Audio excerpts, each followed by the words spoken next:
And dito sa may baba, eto, nakita niyo yung mga columns. This is still part of his palace. And it was a beautiful pool. Napakagandang pool niyan. Part yan ng kanyang palasyo. This is the resting place of the body of King Herod. At ang ginawa niya, inutos niya sa kanyang mga tauhan na siya ay ipagdiwang, mag-march towards here from Jericho. Ayan, hindi kasi makita eh. But that part, that is already Dead Sea and Jericho. Magkalapit lang yan dyan. So, King Herod's death, gumawa siya ng marching towards here para ipagbunyi na siya ay patay na, no? And towards the march here, doong una hindi nila alam kung saan siya nilibing. But somewhere there. Pero mamaya makikita nyo parang merong, ano bang tawag dyan? Mausoleo. Yan, makikita nyo doon nilibing si King Herod. Yan, explain ko ng a little. Okay? So, Herod the Great was the king of Judea who ruled as a client of Rome. Ayan, again, sabi ko sa inyo kanina, he slaughtered the infants, the innocent infants in the time of Jesus Christ. It is written in Matthew. Salamat po sa view.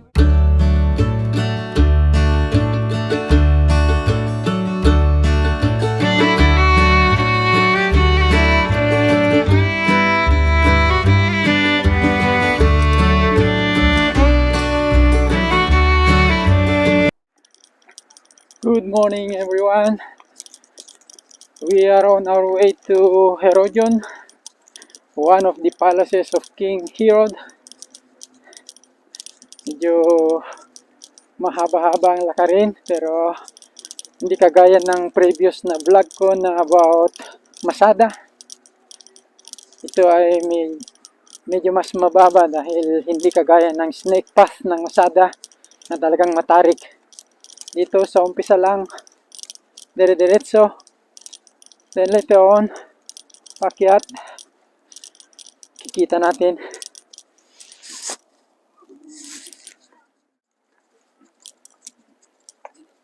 Hindi pa yata open so far. Maaga pa kasi.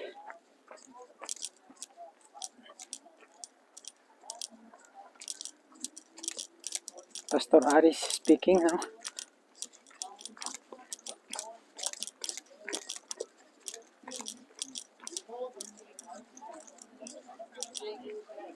So this place is around 10 kilometers away to the birthplace of Lord Jesus Christ. Okay? Saying, where is he that is born King of the Jews? For we have seen his star in the east, and come to worship him.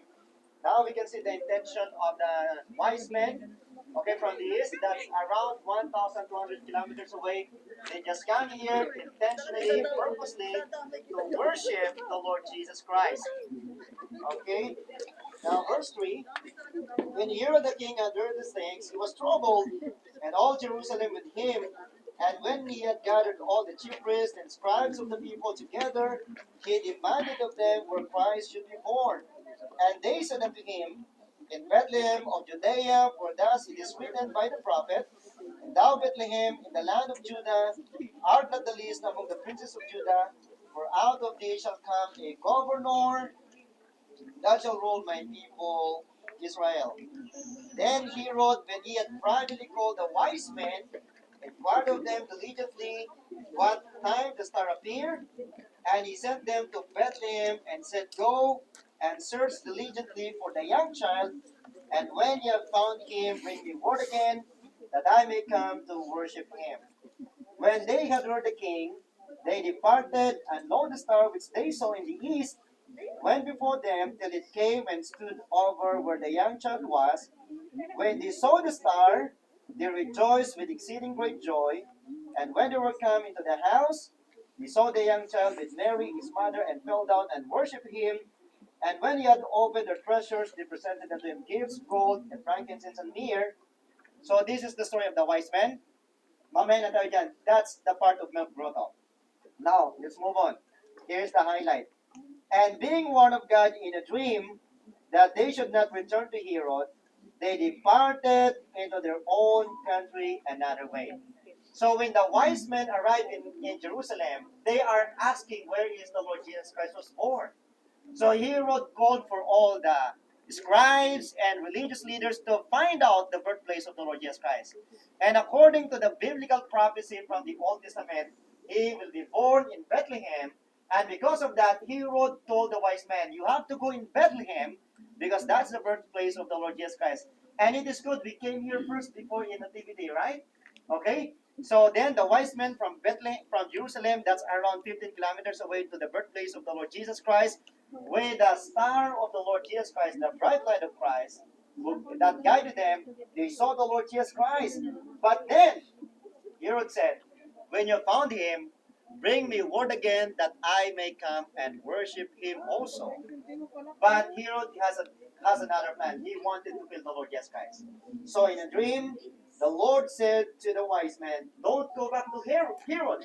You have to go another way in going back to Babylon or in the east. So because of that, this is the thing that happened. And when they were departed, behold, the angel of the Lord appeared to Joseph in a dream, saying, arise and take the young child and his mother and flee into Egypt, and be down there until I bring thee word, for Herod will seek the young child to destroy him. When he arose, he took the young child and his mother by night and departed into Egypt. Now listen to this part. And was there until the death of Herod, that it might be fulfilled, which was spoken of the Lord by the prophet, saying, out of thee, out of Egypt, have I called my son. Then Herod, listen up. Then Herod, when he saw that he was mocked of the wise men, was exceeding wroth, and sent forth and slew all the children that were in Bethlehem and in the coast thereof from 2 years old and under, according to the time which he had diligently inquired of the wise. Herod is called great for two things. Number one, he is called the Great because he is the great builder in the land of Judea. These things is built by Herod the Great. Everything that we're going to see up there, it was built by King Herod the Great. What else? The Masada, it was built by King Herod the Great. The palace in Jericho, it was built by King Herod the Great. So Caesarea Philippi is built by King Herod the Great. No wonder he is called Herod the Great. He is a master builder. Now listen to this. According to the history by Josephus Flavius, the famous Jewish historian, you never saw the glory and splendor and majesty of Jerusalem, or should I say of Judea, if you never lived during the time of King Herod the Great. So the land of Israel, this is one of the magnificent place during the time of King Herod the Great because of the great things that he built in this land. Now, why Herod was so ambitious in building such magnificent palaces and fortresses in the land of Israel? Because he studied in Rome and he saw all the grandeur of Rome. And he thought to himself, if I'll be the king of Judea, I will build palaces and fortresses and everything that will go beyond the grandeur of Rome. And because of that, when he was appointed as the king of Judea, he built the best palaces and fortresses with the advanced technology, engineering, architectural design during his day. So that's King Herod. Now, okay, in those days, when the wise men never came back to him, what he did? He sent all his troops, his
you, sandali.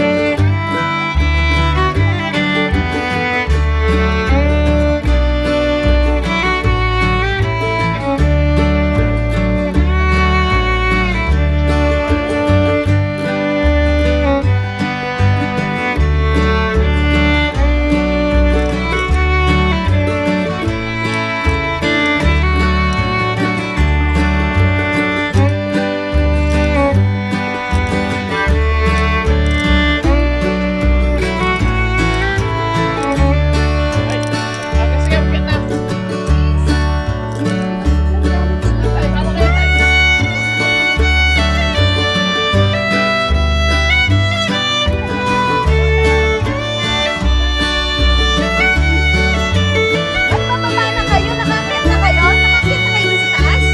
Akit na kayo dun sa taas.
Pwede magsalita.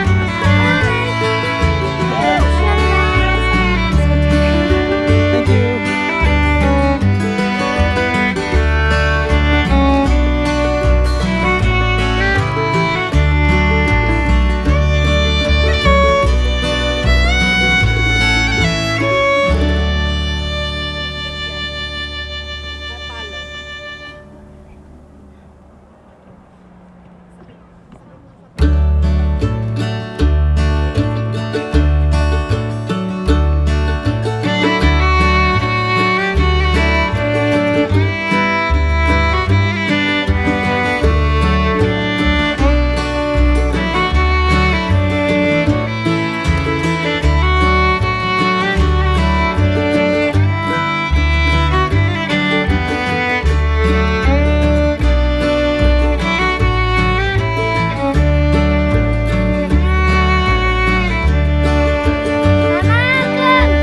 Careful.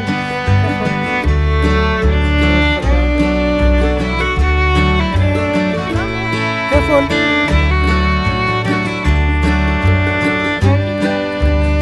Yes. I'm taking the video to everybody.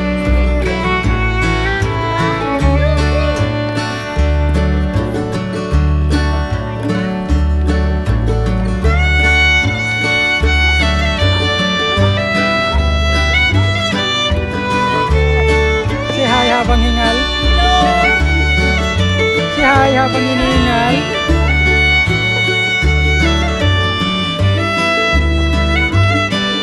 Say hi kapsat habang hinihingal. Oh, ag-hi ka pa di Pinas na eh.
is in Bethlehem from 2 years old below. So he is great for being the great builder, and he is also great for being the greatest murderer in the land of Judea. That's why they call him also a madman. Okay? A madman. Now, finally, why this is very significant? According to the history, Herodion is the most beautiful palace ever built by King Herod the Great. Why? Okay? There are so many reasons, especially if we go back in his time. But the most interesting thing here, this mountain, this palace, the size of this is, I don't know, not original, hindi to ganito kataas noon. It was elevated only by King Herod the Great. You know why? Okay, because he has one request. Na kapag siya ay namatay na, dito siya ililibing sa lugar na ito, and he wanted to see all time the city of Jerusalem. Okay, where is the city of Jerusalem? Okay, if you look in this direction, you're going to see 3 towers. Okay, on the top, 3 towers, and that is Mount of Olives. So they have a problem before kasi mababa lang ito, and he said, there's no problem with that. Let's elevate the base. So they compacted, they add more soil and rocks and stones in this mountain until it became so high like this mountain right now. Okay, so that's the situation of Herodion. Now, another interesting thing here, not only this is the most magnificent palace of King Herod, okay, Herod the Great was buried in this area. Okay? Herod the Great was buried in this area. As we move to these stairs on the left side, okay, like maybe 5 meters up, there is another passage going to the left, and that is the way going to the tomb of King Herod the Great. So, before continuing to the stairway going up to the palace, you have to go left to see the burial site of King Herod the Great. Is that clear? And then after that, we need to go back in the stairs, going directly to the palace, and that would be around 260 steps para sa mga Pilipino. Kasi maiksi yung pa natin. And then, okay, and then, what else? Okay, last pa, hindi na tayo magtagal. Lastly, after Herod died, it was taken by the Jewish rebels during the Bar of the time, and they made a wonderful passage for what is this? A cave, a tunnel at the top of the mountain, going down here at the back of this building. So after we go up from the top in the palace and then the surrounding area, we will gonna go down again to the center, and then we will go to the tunnel to see the water cistern, and our exit will be here, and then going back to our bus. Is that clear? Yes. Okay.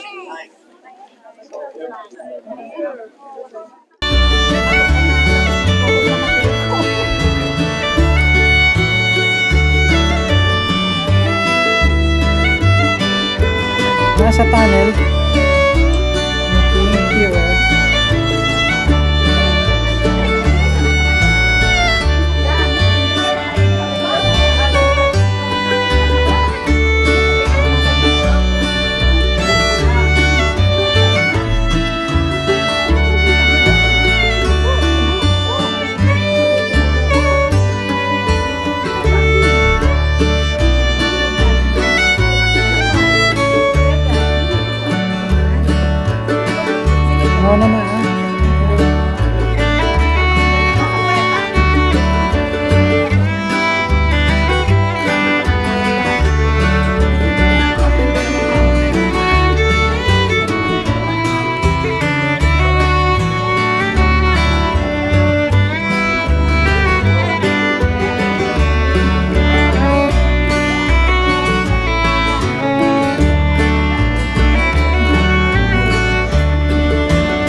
Herodion.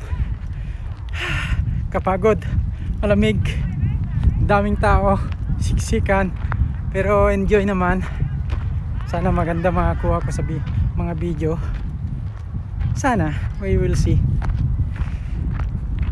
Papunta na kami ngayon sa aming bus. Bale 6 buses kami, headed by the Christ Road Church.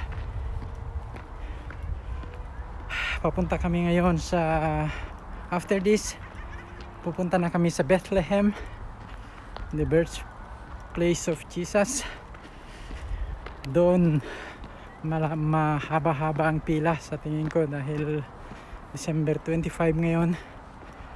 Usually pagka ganitong time, aabutin tayo ng siyam-siyam bago natin ma-reach ang manger o kung saan pinanganak si Panginoong Jesus. So abang-abang kayo sa aking video.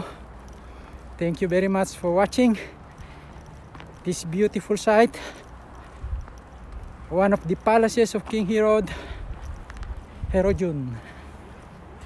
Thank you and God bless. Shalom everyone.